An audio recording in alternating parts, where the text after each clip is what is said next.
Hey fellow developers, welcome back to a brand new video. So today we will see how to implement infinite scrolling in React using the intersection observer API. So without any delay, let's get started. We will be building this mini project to learn its implementation. So this is a very simple web app which shows us a list of products, and initially only 9 products will be loaded.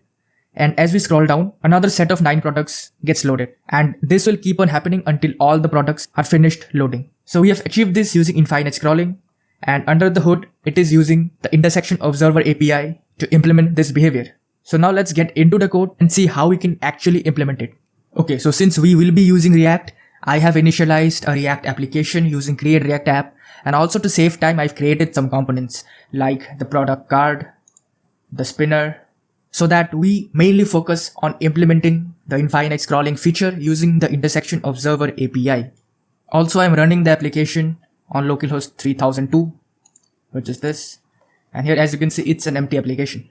So now, before actually writing code, let's first learn what is the intersection observer API. So let's first see what MDN has to say about the intersection observer API. But before that, you have to know that the intersection observer API is a browser API, which means that it can only be used in browsers. You cannot use it in Node.js or any other JavaScript runtime, similar to the fetch API, which we usually use to make API calls.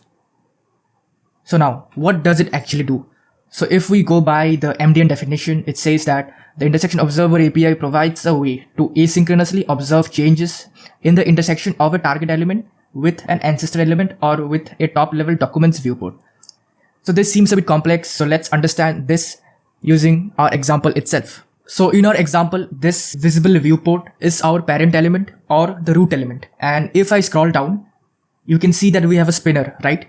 So this spinner is our target element. So basically using the intersection observer API, we are checking when our target element is intersecting the parent element or is appearing in the viewport. So whenever it appears or intersects our parent element, we make an API call to fetch more products. So similarly, you can use this functionality to implement some beautiful animations and many other things. But in our case, we have used it to implement infinite scrolling. So in a nutshell, the intersection observer is a browser API that allows you to track when an element enters or exits the viewport or any other container. And just so you know, the parent or the root can be any other valid HTML element, and hence depending on the target element and the behavior which you desire to implement, you can choose the appropriate parent. Now finally, let's get into coding. Okay, so as I already mentioned, I have created few components beforehand, like the message box, the product card itself, the spinner, and also the products.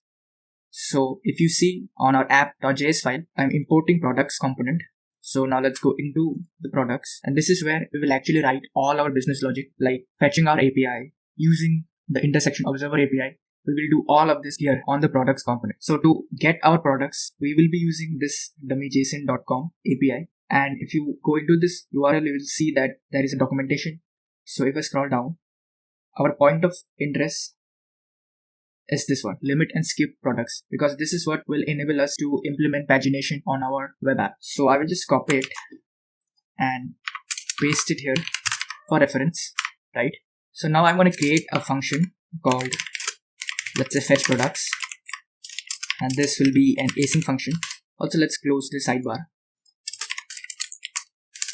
And since this is an async function, we will be using try catch with it.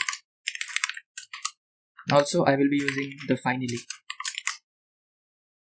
So now, when we fetch products, I want to show a spinner. And also, if there is any error by fetching the products, I want to display an error message. So in order to do that, I will be creating 2 state variables. First one will be, let's say, is loading, and its default value will be false, of course. Second one will be, let's say, is error, and its default value will also be false. Now, so when we actually fetch our products, I want to set the loading state to true. So in order to do that, I will be doing set is loading true. And let's say if by chance our is error variable or state is true, I want to make it false, or basically I want to reset the is error state to false. And then here we will actually call the API, which is this one. So in order to do that, I will be using the native fetch API. So let's copy this and I will do a template string because I want to change these values dynamically. I will show it after a while, but now let's store whatever response we get in a variable called respro, which basically means response promise. And then I will do await respro.json, and then I will store the final parsed value in a variable called res, which means response. I will also console the value so that we can see what response we are getting. And in the catch block, I will be doing set is error true. So basically, if there is any error, I want to set the is error state to true. And then inside the finally, I will be setting our loading state to false. This is because regardless of whether our API succeeds or fails, our code will always come to the finally block. So this is where we should reset our isLoading state or clear our isLoading state to false, because we don't want to show the loading spinner infinitely. So now we have defined our function fetch products. So now actually let's call this function and see what response we get. So in order to call this function, I will be using useEffect because basically I want to fetch the products when our component actually mounts. So now let's copy this, paste it over here. Since I'm console logging it, so let's inspect it and see what response we are getting. So if I expand this, you can see that I have 10 products. Since I've set the limit to 10, I'm getting only 10 products. And if I change it to, let's say 20, I will be getting 20 products. So one thing to keep in mind is that this dummyjson.com API doesn't have proper support for pagination. And by this what I mean is that I think you all have used this pattern where we specify the page number, right? So suppose let's say if I specify page equal to 3, it should mean that I want to fetch the page 3 of our products. But they don't support this behavior by default. So we will implement our own custom page behavior using limit and skip itself. So we will be implementing this a bit later. But now let's see how we can use this data to show our products card. So to show our products card, I will have to store this products in a state variable, right? So let's create another state variable called data. And its default value will be an empty array. And here I will basically check if products is an array like this, and then I will also check if it's an array, then it should have at least some products. So in our case, to be specific, at least one product. And then we do set data as dot products. Now let's use this data state to render our products. And also to fasten up our development process, I have already created the CSS files beforehand. So for this products component, we have a CSS file, which is this. So this will be classes dot, or you can say styles dot root. But in order to actually use this CSS, which we have written, I will have to first import it like this, right? So I've already imported it. And then I'm using styles.root over here. So now we have an error state, right? So what I will do here is,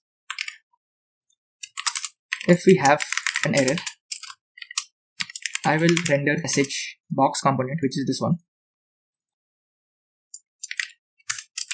And this accepts a prop called message. So here I will write my own custom message. So in this case, I will write failed to fetch products. And then if we don't have any error, we then finally show our is loading state. So when it's loading, I want to show a spinner, right? So the spinner component is this one. So let's import it. And if you see, we can give a text, a default text. So I will put a default text as loading products. And then if loading is actually finished, we will then render our products. So let's put a div over here. Let's close it. And then inside of this div, I will do data dot map and product. And then, as I already mentioned, I have created a product card, right? So let's use this product card to show our product. I'm going to import it again, product card. And if we go to a product card component, you can see that it accepts image, title, and price. So we will pass all the three props. Before that, I will specify key, and in our case, it will be product.id. So if we go here and let's expand one single product, you can see that we have an ID. We also have price, title, and images. So in our case, we need a title. So the title will be product.title. And then we also have price. So let's do that. Product.price. And then finally we have images. So you can see that we have 4 images for a single product, but we need only one. So to do that, I will be doing product.images. And since we know that images is an array, I will just pick the first element of the array. And then I also have created one CSS, or you can say a class name with some CSS for the product cards container, which is this one, cards container. So let's use it over here.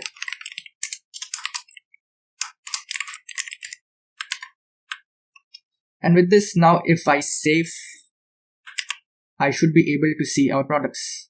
And yes, we can see our products. So since we have set a limit of 20, we are getting 20 products. But I just want to show 10 products. And yes, now we are getting 10 products. Let's remove this.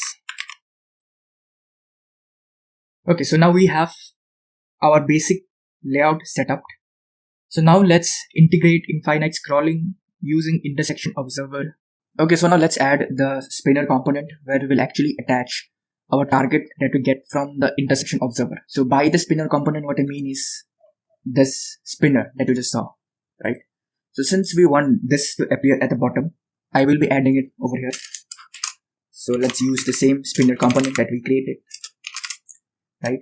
And this time the text which I will pass will be loading more products. Now for the intersection observer, we need a reference to this spinner component. Okay, so before we actually create our reference, let's add some comments. So here I will write, and below. Now we need to create a ref. For that, I will create a ref, let's say called spinner ref.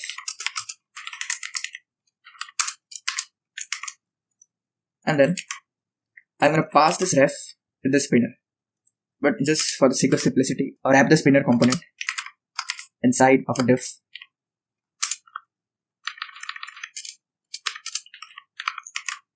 And then pass the ref to this div.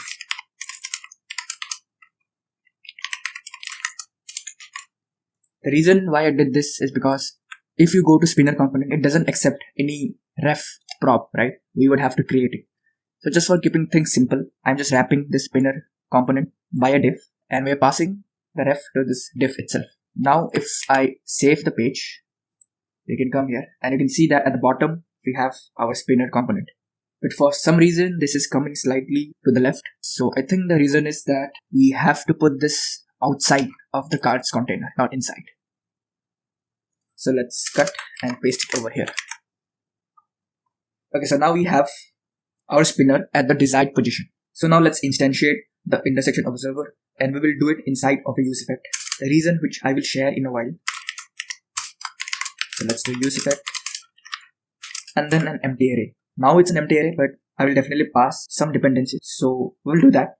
But now let's call or instantiate the intersection observer. And to do that, we have to do new intersection observer. And it accepts 2 parameters, which we will also again pass in a while. But it returns something called as observer. And now here, what we can do is, we can basically check that whether we have our target element reference or not. So to do that, as we know that we have set our target element inside of the spinner f. So we can just basically check if spinner f dot current exists. Then we can do observer dot observe our target element, which is again this one. Now the reason I used a use effect is that it makes it very easy to remove the observer whenever our component unmounts. And in order to do that, we can just do return observer dot unobserve and again pass our spinner f dot current. So this behavior makes it very easy to remove the observer from our target element and prevent memory leaks. That is one of the reasons why we use the use effect. And then in the dependency array, we can pass the spinner ref itself. Now, coming to this intersection observer, as I said, it accepts two parameters. So first is the callback, which we will again write in a while. And the second is options. So in the options, we can specify the settings, basically the settings of the intersection observer. So the options takes three parameters. First is the root, we'll pass it as null. Second one is the root margin, which I will pass as 0 pixels. And the third one is threshold, which I will pass as 1. So now what are these three properties? The first one is the root. And since we have passed null, it will default back to this viewport. And if we did not pass it as null, and let's say pass it any reference to it, then the parent would be that HTML reference against which, or you can say relative to which, the intersection would have been calculated. Now coming to root margin is basically margin around the parent. And in our case, since this is 0 pixels, we're basically saying that we don't want any margin when we're actually calculating the intersection. But you could of course pass it a margin similar to the CSS margin property. Now the last one is threshold. So threshold value of 1 means that we want the intersection observer to inform us when the target is 100% visible. So 100% visible means 1. And suppose if you want the intersection observer to inform you at 50%, or you can say when the target is visible by 50%, you can set this as 0.5. But since we want to be informed only when it is at 100%, we have passed it as 1. Okay, so now moving to the callback function, which is the first parameter. Also, I'm seeing some warning over here. So to fix this warning, what we have to do is we have to store the target element reference in a variable inside of the use effect. So I'm going to name the variable as ref, and here we will store our target element reference, which is this. Now instead of using this, we have to use our ref. And now the warning is gone. So now let's see what argument is actually passed to this callback function. So I'm going to name it as entries, and let's console log it. Inspect element, and you can see that this is an array, and the first element is where all of the required information is present. So now what we can do is we can directly extract this first element of the array by doing entry, and then if we console log this entry variable, we will be able to directly see our first element. So inside of this, our main point of interest is this is intersecting property, and we will be using this to distinguish whether our target element is visible or not. So now let's store this value inside of a state itself, and I'm going to name it as intersecting. Then set is intersecting, and the default value will be false. And then just copy it, and here we will do entry dot is intersecting. So now let's console log this is intersecting state itself to see whether we are getting the correct information or not.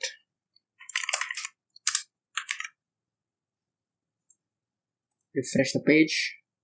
So now if we scroll down, and when this spinner is visible, we can see that we got a value of true, and when it's hidden, we got a value of false. So this intersection observer is working properly. Now we can use this information to fetch products whenever our target element is visible. One thing you all might have noticed is that we are always showing this spinner, but we want this spinner to be shown only when there are more products to fetch. So how can we determine this? So to determine this, we can go to our network tab, and if I refresh the page and make an API call, we'll see that in the response, we have something called as total. So total indicates the number of products that we have in total. and here at a time we're fetching only 10 products. So now we can use this information to basically know when there are more products to fetch or when all our products has finished loading or fetching. So to implement this, I'm going to create another state which I will name it as has more, set has more, and its default value will be false. Now if we go to our if statement, which is this, and here what we can do is previous, and then inside here I will create one new variable called as new data and spread out the previous data and then add the new data, which is the products that we have fetched. And then we'll basically check whether this new data length is less than the total number of products, which is this. So if it's less than the total number of products, it means that we have more products to fetch. So in this case, we will set has more to true, else set has more will be false. Also, to reset our has more state, we can add set has more false here also, and inside of the catch block also. Okay, so I forgot to return the new data, and with this they should fix the error. And then finally in the bottom, what we can do is we can show the spinner only when there is more products to fetch. So now if I refresh the page, you can see that we are just seeing one spinner. Also, there is a potential bug which you all might face. So here what we're doing is we're unobserving our target element whenever our component unmounts. So we just have to add a check here, which basically says that if we have the target element, only then we want to unobserve it. So this should fix a potential bug which you all might face when you write this code. So now we will implement our own custom page logic.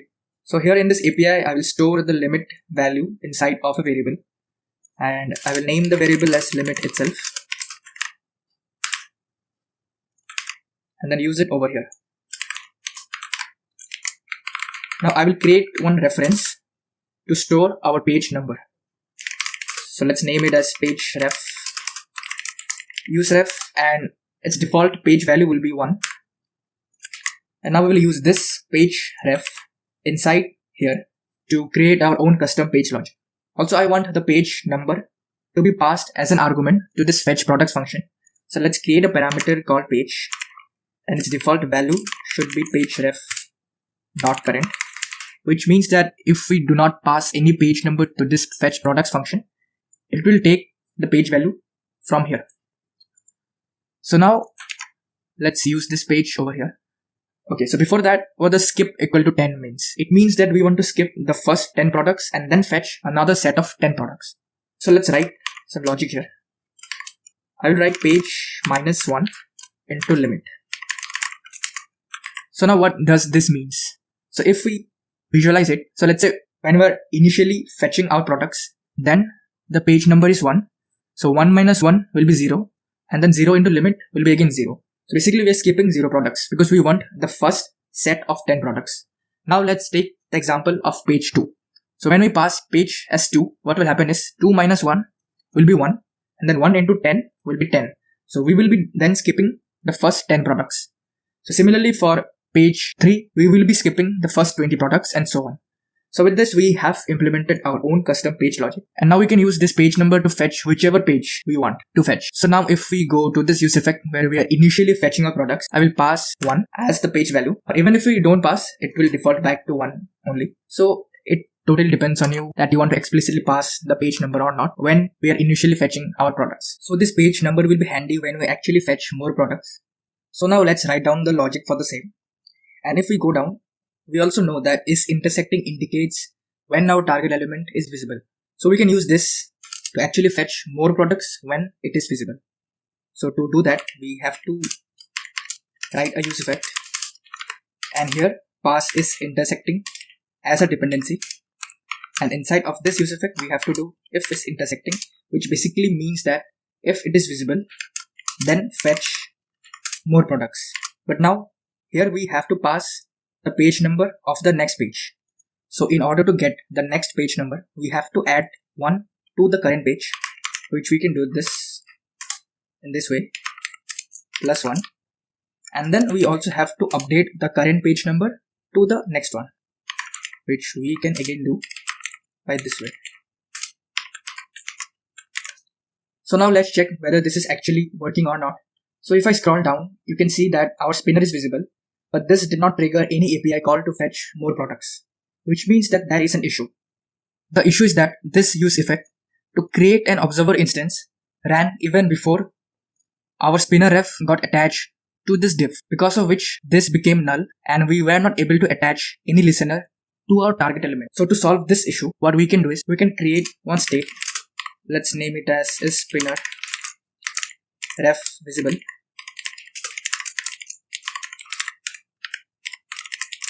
And I will set it as false.